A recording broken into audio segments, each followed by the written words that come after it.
Hello everyone, welcome to the Tim Booker channel. I wish you all a pleasant listening experience. Today, I will be interpreting a book for you, Investing the Templeton Way. Templeton was one of the top 10 global fund managers of the 20th century, as recognized by the New York Times. His investment career spanned 70 years, making him a prominent figure in the American investment scene during the latter half of the 20th century. Templeton was born in 1912 and was a brilliant scholar in his youth. He excelled in economics at Yale University, received a Rhodes Scholarship, and pursued a master's degree in law at Oxford University. At the age of 26, Templeton officially entered the investment field. In 1938, he founded a securities consulting company in New York, which within just over a decade, rose to become one of the top 10 in the United States. In 1954, Templeton established his first fund in Canada, and over the next 38 years, it grew by nearly 200 times, reaching assets of $21.3 billion. Remarkably, this was just one part of Templeton's vast fund family. Templeton was an early global investor with a keen eye for opportunities. In the 1950s, he recognized the potential of the Japanese market, and in the 1960s, he made substantial investments there. He was also among the first American investors to discover the markets in South Korea and China. Forbes magazine once praised him as the pioneer of global investing. Templeton was known for his unconventional approach. For instance, in 1939, when World War II broke out, most people fled the stock market to avoid risks, but Templeton borrowed money to invest. Similarly, in the 1970s, when the U.S. stock market was struggling, he entered the market and predicted the coming bull market. In 2000, as the Nasdaq index surged, he famously shorted it, defying the prevailing sentiment. What's remarkable is that every time Templeton went against the crowd, he came out on top. In 1939, the stocks he bought quadrupled in value. In 1979, he timed the beginning of the U.S. stock bull market perfectly, and his shorting of the Nasdaq in 2000 was a legendary success. So, how did Templeton achieve all of this? This book will provide you with the answers. The authors of this book are Templeton's great-niece and grandson-in-law, both of whom were very close to Templeton and worked alongside him for many years. In the book, they extensively detail Templeton's most successful investments throughout his life and the secrets behind his success. I will now interpret the essence of this book in three parts. First, how Templeton engaged in contrarian investing. Second, how he conducted global investing. And third, how he navigated stock market bubbles. Let's begin with the first part, how Templeton engaged in contrarian investing. Contrarian investing, as the name suggests, involves taking the opposite approach. Buy when others aren't, and sell when everyone else is buying. Templeton employed this strategy to acquire stocks at their cheapest. He learned this tactic at a young age from his father, Harvey. Harvey Templeton was a lawyer and speculator. His office was located on the town square, across from the courthouse. During that time, farm income was low, and some farmers would mortgage their farms to raise money for other businesses. If these ventures failed, the mortgaged farms would be auctioned to pay off the debts. Typically, auction prices had a discount compared to market value, attracting many buyers. During these auctions, Harvey Templeton would watch from the second floor but never actively participate in the bidding. He remained mostly an observer, but whenever a farm received no bids, he would rush downstairs. In such cases, he could often purchase the farm for a minimal amount.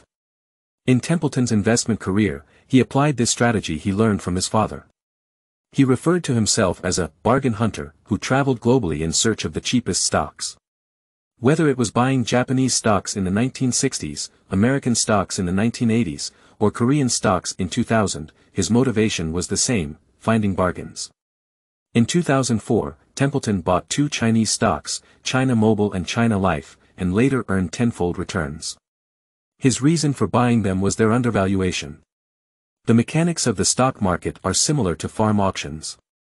When many buyers compete, you have to offer a higher price to secure a purchase. To buy cheap, you need to act when there's little competition. However, other market participants aren't foolish. If a stock is cheap and readily available, why would they let it go unnoticed? In other words, how can you find cheap stocks right under everyone's noses? Templeton provides three scenarios for buying cheap stocks. 1. When stocks have problems, this could involve a company facing industry challenges, slow growth, poor management, heavy debt, or negative news. If the problem is temporary and you have confidence in the company's long-term prospects, it's an excellent opportunity to buy at a discount. For example, if a company delays a new factory's production, causing a temporary drop in stock price, but the company is financially strong and the delay is fixable, it's an overreaction by investors. 2. When market fails to recognize value, sometimes, a company's true value isn't apparent to the market. Templeton discovered this with Hitachi in the 1960s. While the stock seemed ordinary on the surface, Templeton found numerous profitable subsidiary companies whose earnings weren't factored into Hitachi. Templeton has a famous saying regarding this. The best time to buy is when there's maximum pessimism. One of Templeton's earliest major investments occurred on the day World War II broke out in 1939 when he purchased American stocks. This was a time when the U.S. economy had stagnated for 10 years following the Great Depression, and concerns about the war in Europe cast a dark cloud over the market. Amid this atmosphere of anxiety and fear, the American stock market experienced a 49% decline within a year, a clear bear market. On September 1st of that year, Germany launched a blitzkrieg against Poland, signaling the outbreak of the war that everyone had feared. Market sentiment was overwhelmingly bearish, anticipating a severe economic impact from the war. The stock market, at that point, resembled an auction where no one was bidding. It was under these circumstances that Templeton jumped in, almost blindly, buying stocks priced at under $1 each, purchasing 100 shares of each. He didn't consider the industry or review financial reports for most of these stocks, many of which he had not previously focused on. 4 years later, the war still ongoing, Templeton's gamble paid off. He gained 3 times his initial investment. Out of the 104 stocks he purchased, only 4 either incurred losses or went bankrupt. He leveraged extreme pessimism in the market, recognizing a turning point. For instance, in 1939, while everyone predicted economic disruption due to the war, those who sold stocks in panic overlooked one crucial factor: the war would bring massive orders to American companies. In other words, despite global economic recession, American companies had the potential to profit significantly from the war. Templeton saw this opportunity, believing that the government would implement policies akin to those during the American Civil War and World War I. During such periods, profitable companies faced substantial tax burdens on their excess earnings, while companies turning losses into profits did not. He reasoned that the latter category of companies would experience higher actual growth during the war, offering substantial upside. Now, let's address the question of how to measure whether a stock is cheap or not. Templeton used a comparative approach, comparing stocks within the same industry or sector. He calculated financial ratios and compared these values to determine which stocks were cheaper and by how much. Templeton mainly relied on 3 indicators. Let's discuss each. 1. Price-to-earnings, P/E, ratio. The P/E ratio is the ratio of a stock's price to its earnings per share. It can be understood as the time it would take for an investment in a stock to be recouped through its earnings.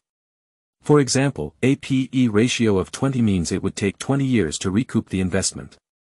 Generally, a lower P/E ratio suggests a cheaper stock. However, this isn't absolute because the P/E ratio relies on past earnings data and doesn't consider future earnings growth. For instance, 2 stocks might have the same P/E ratio, but if one is expected to double its earnings, it would be the cheaper option. 2. Forward P/E ratio, dynamic P/E to address the limitations. For example, let's take a look. In the 1960s, Templeton examined a Japanese stock called Ito Yokado, which operated large department stores. It had a P/E ratio of 10. During the same period, a U.S. company, Safeway, had a P/E ratio of only 8. Although Ito Yokado had a higher P/E ratio than Safeway, Templeton considered it the cheaper option. Why? Ito Yokado had a higher growth rate, reaching 40%, while Safeway's growth rate was only 15%. To make this clearer, let's calculate the P1G indicator. Ito Yokado's P1G value, 10 divided by 40 is equal to 0.25. Safeway's P1G value, 8 divided by 15 is equal to 0.53. Clearly, Ito Yokado's P1G value was much lower, indicating it was the cheaper option. The P/G principle is similar to the dynamic P/E ratio but is simpler to calculate, making it more convenient. In 2004, Templeton invested in China Mobile based on the official P/G indicator. At that time, China Mobile's P/G value was 0.55, while the global telecommunications sector's average was 0.84. China Mobile had the lowest P/G value. The third indicator Templeton used to measure stock prices is called the price-to-book (P/B) ratio. It's calculated by dividing the stock price by the net assets per share. Net assets represent a company's reconstruction cost, so the P/B ratio assesses stock price levels from the perspective of reconstruction costs. For example, if the P/B ratio is 5, it means that the current stock price could rebuild 5 identical companies. A high P/B ratio indicates a high premium on assets and an expensive stock, while a low P/B ratio suggests the company is relatively cheap. In the late 1970s, the U.S. stock market's P/B ratio dropped to 1, a level previously seen only in the 1932 Great Depression. Templeton interpreted this as the stock market being historically cheap. It turned out that this period marked the beginning of a long-term bull market in the U.S. When comparing the P/B ratio, it's important to account for the impact of inflation on asset data. For example, a company built 5 years ago might have a P/B ratio of 10, but the P/B ratio calculates net assets using data from 5 years ago. If inflation has been 10% over those 5 years, the company's assets should have appreciated by 60%. In this case, the actual P/B ratio would be 6. Templeton, after considering the inflation rates of the 1930s and 1970s, found that the actual P/B ratio at the end of the 1970s was even lower than in 1932. This further convinced him that stock prices were cheap. To confirm if stock prices are cheap enough, Templeton advised looking for 2 phenomena: mergers and acquisitions, M&A, and stock buybacks. Companies initiating M&A are often competitors or industry peers, while stock buybacks are initiated by insiders who have a deep understanding of the company. If they're willing to invest real money in buying stocks, it's often a signal that the stock is cheap. Templeton recommended using multiple indicators and methods to assess stock prices. Firstly, relying solely on one method could lead to its gradual ineffectiveness as more investors adopt it. Secondly, using multiple methods provides a safety net to ensure you find genuinely cheap stocks.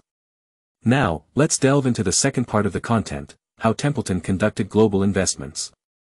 The core essence of Templeton's global investments remained the same: buying cheap stocks. The reason he expanded his scope to a global level was to widen his search and discover more undervalued stocks. For instance, in the 1960s, Templeton invested in the Japanese stock market because he saw that Japanese stocks were undervalued. At that time, Japanese stocks had a price-to-earnings (P/E) ratio 80% lower than the U.S. market.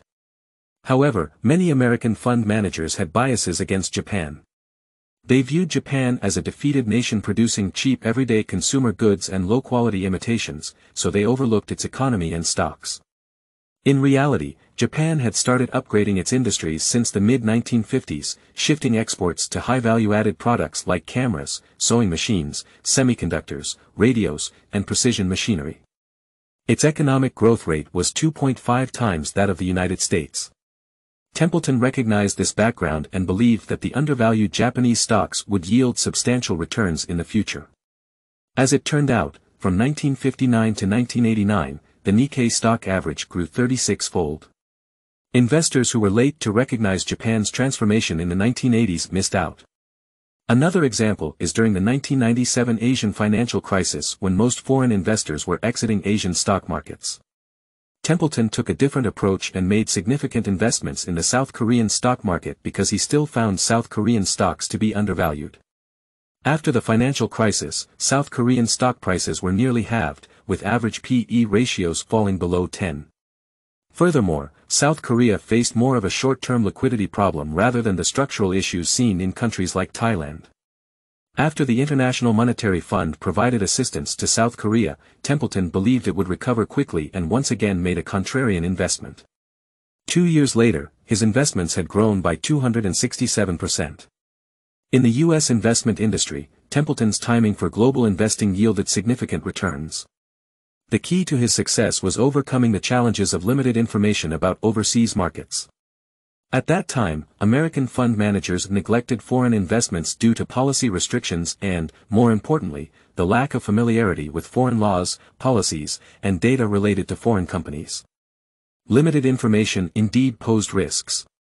For instance, a foreign company's stock might seem cheap, but an investor might not be aware that the local government had imposed price controls on its products, making revenue growth difficult and thus making the stock appear cheap.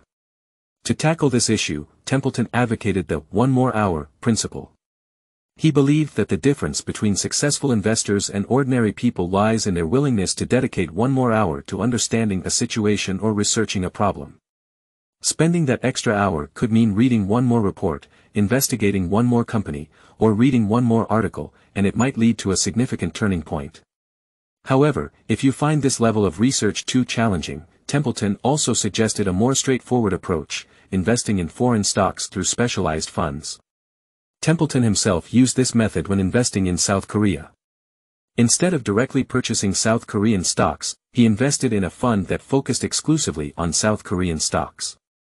When selecting such funds, Templeton emphasized the importance of choosing the right fund manager. First, check if their fundamental philosophy aligns with yours. For instance, if your philosophy is to buy cheap stocks, ensure that the fund manager shares this perspective. Second, verify if their actions match their words. If a fund manager claims to buy stocks with low P/E ratios, check the average P/E ratios of the stocks in their portfolio. Finally, global investments involve a unique challenge: exchange rate risk. When investing in foreign stocks, you first need to exchange a currency into the foreign currency, then use that currency to buy stocks. After making a profit, you'll need to convert the foreign currency back into your home currency. If the foreign currency depreciates during your investment period, your profits will also decrease.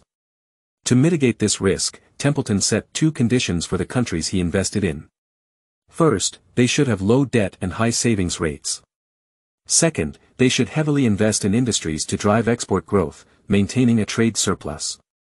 Countries meeting these conditions generally have strong currencies and minimal exchange rate risk. In summary, Templeton's global investment approach remained consistent, seeking out undervalued stocks. When investing in foreign stocks, it's crucial to conduct thorough information gathering and research. Alternatively, you can entrust your investments to specialized funds. Moreover, be mindful of selecting countries with stable currencies to minimize exchange rate risk. Next, we will discuss the third part of this book, how to deal with stock market bubbles.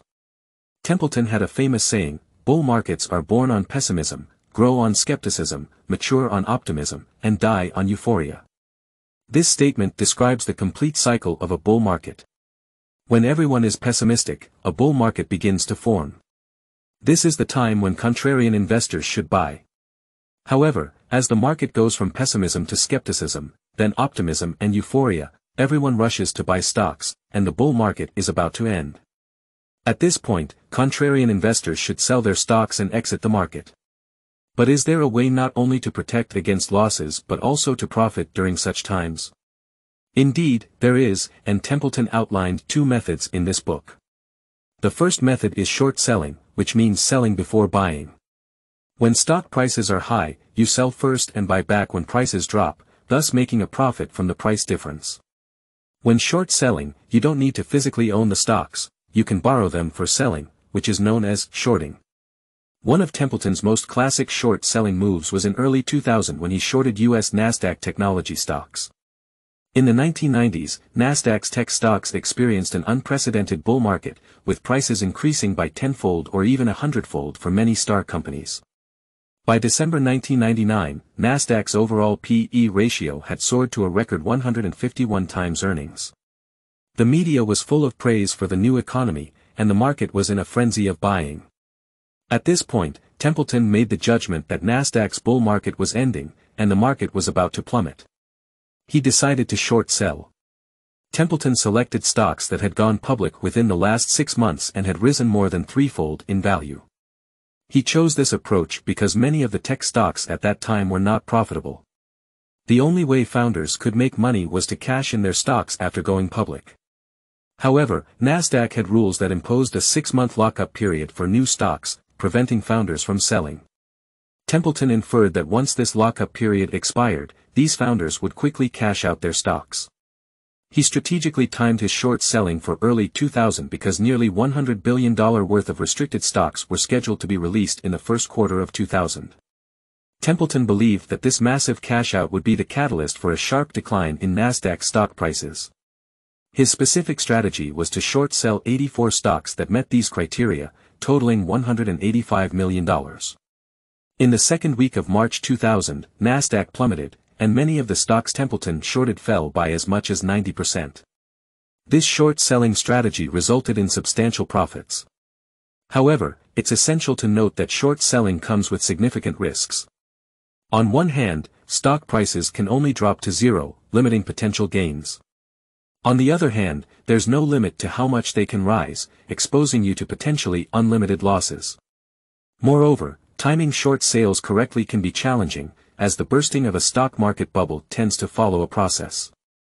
Even if stock prices are expected to drop quickly, they can continue to rise before the decline begins.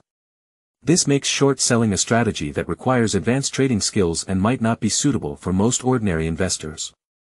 Alternatively, Templeton recommended a safer approach, investing in bonds. Bonds are essentially IOUs that promise to repay the principal amount along with interest when they mature. For example, a $100 bond with a 7% interest rate will yield $7 in interest each year.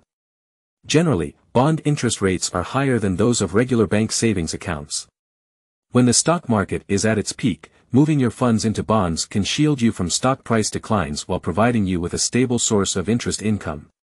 This is a defensive strategy. Furthermore, bonds can be traded on the market, and their prices move inversely to interest rates. When interest rates rise, bond prices fall, and when interest rates drop, bond prices rise. In the event of a stock market bubble bursting, which can lead to an economic downturn, central banks typically reduce interest rates to stimulate the economy. As interest rates decline, bond prices increase, allowing investors to profit. In summary, buying bonds is a straightforward and relatively secure strategy to consider. It provides a way to protect against stock market losses and potentially profit during market turbulence. Here, we have covered the essence of this book. Let's briefly summarize. In the first part, we introduced the fundamental principles of contrarian investing, with the core idea of buying undervalued stocks. We discussed how to assess whether stocks are cheap using indicators like the price-to-earnings, P/E, ratio, the PEG ratio, the price-to-book, P/B, ratio, and market phenomena like mergers and buybacks. In the second part, we delved into Templeton's global investment approach, emphasizing the importance of gathering information, conducting research and analysis, either directly or through specialized funds, when investing in foreign stocks. However, we also highlighted the need to be cautious about currency exchange rate risks. In the third part, we introduced short selling and bond investments as strategies to profit during market bubbles and downturns. Short selling involves selling high and buying low, while bonds provide a safer alternative with interest income and potential price appreciation during economic downturns. Contrarian investors, like hunters in the jungle of capital markets, persistently search for undervalued stocks, going against the crowd. Success lies in buying when others are selling out of frustration and selling when others are frantically buying. Templeton emphasized that this requires great patience, but the rewards can be bountiful. Congratulations on completing this book, and thank you for your support and attention. Please subscribe to the Tim Booker channel, like, and share this valuable knowledge with your friends. Let's combine wisdom and practice to achieve our financial goals and create a better future. Thank you all.